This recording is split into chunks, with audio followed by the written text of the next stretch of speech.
Okay, let's check on... I don't believe it. Finally! She set sail! Hi everybody, it's Don and I hope you're having a fantastic day. Well, we got some good news today. The Sun Princess, yeah, she's actually set sail. She's been at sea now for 2 days on her way to her first sailing on the 28th. That's right. 2 canceled cruises, but finally setting sail, which is good news for me because that means my sailing next month, early next month, is gonna go forward and I finally get to get on this ship. Finally. Also, we have the Carnival Jubilee in Texas was christened last night. I know, she's been sailing for 2 months, but she did finally get sailing. And then we have some more problems with the Carnival Legend.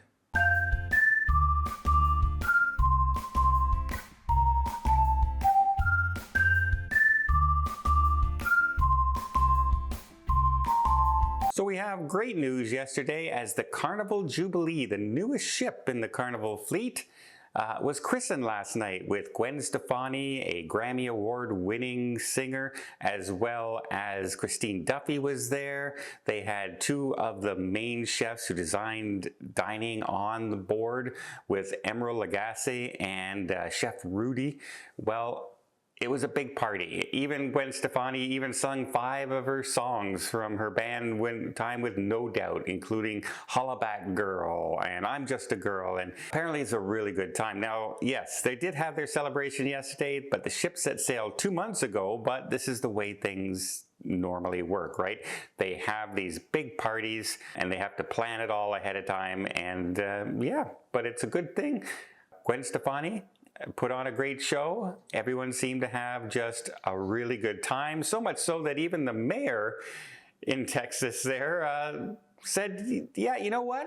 Today is officially Carnival Jubilee Day, and they're gonna have that celebration every year apparently. So good news on Carnival.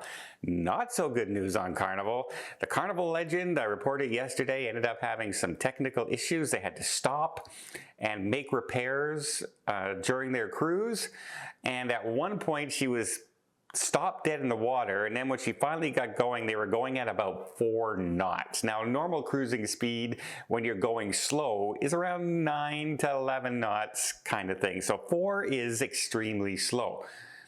They did, however, eventually get her back up to 19. It seems that they repaired the engines, and they had announced that we're going to be delayed getting back to Baltimore, on Sunday, today. Sorry, we're going to be a little bit late, so don't come to the port until we tell you.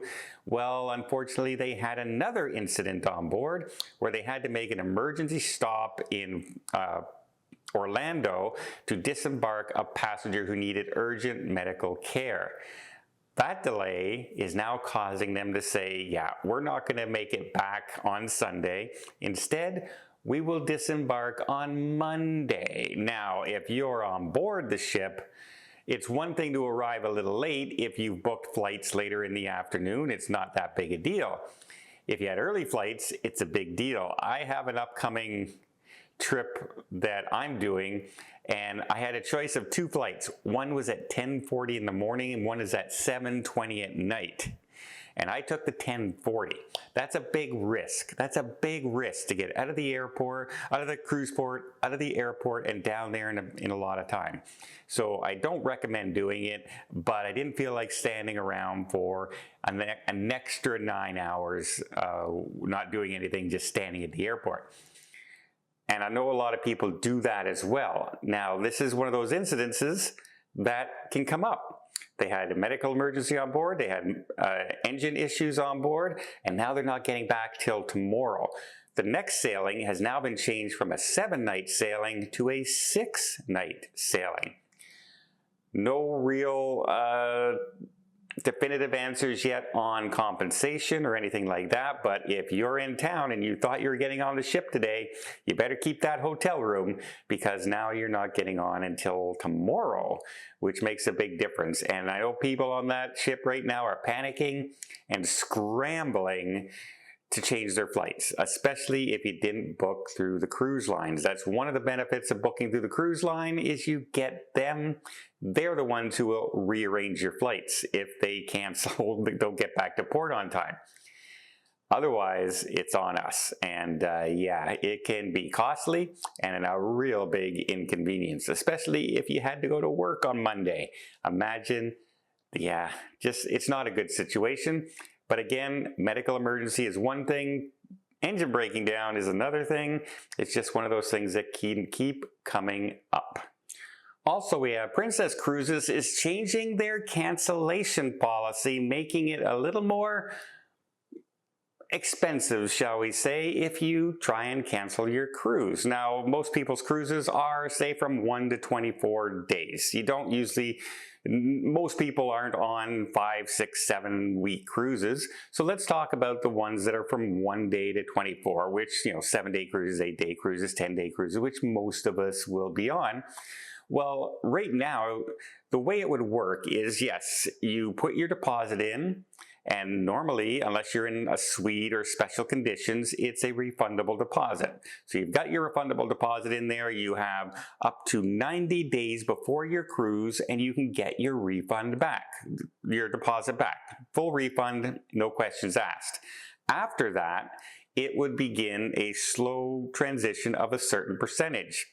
Now, it used to be whatever your deposit was on that 90 days would be what you would lose. So if you put down $50 during a $50 deposit sale, that's all you would lose. And then it would progressively, the closer you got to the cruise, 75 days out, 60 days out, 50 days out, 25, etc., more of a percentage of your cruise cost you would lose. Well, now Princess has changed that now to, instead of being deposit only. Now, you do still have 90 days to get your full refund. That's still possible. But after that final payment date, it immediately goes to 25%, not the deposit. So that $50 deposit sale, if you put a $50 deposit sale on a cabin that's $4,000, that's not what you lose anymore. You would immediately lose $1,000. And it used to go until you lost 100%, used to be about 16 days before the cruise, you would lose 100% of that money. Now it's up to 30 days. So they're making it more, costly if you cancel after final payment dates. However, that does not affect if you have the cancellation insurance, right? The cancellation for any reason insurance that would cover this. You would get a certain percentage back, etc.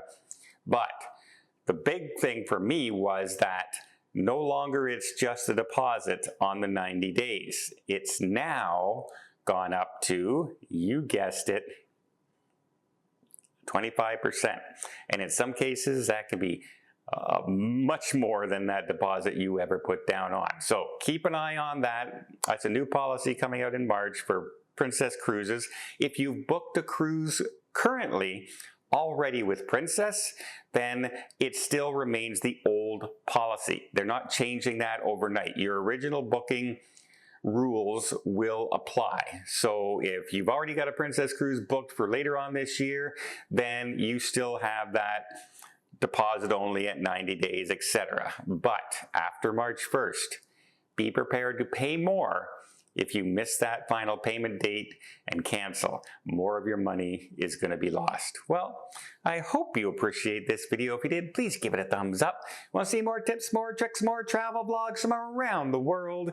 Hit that subscribe button. Till next time, have yourself a safe and a great vacation.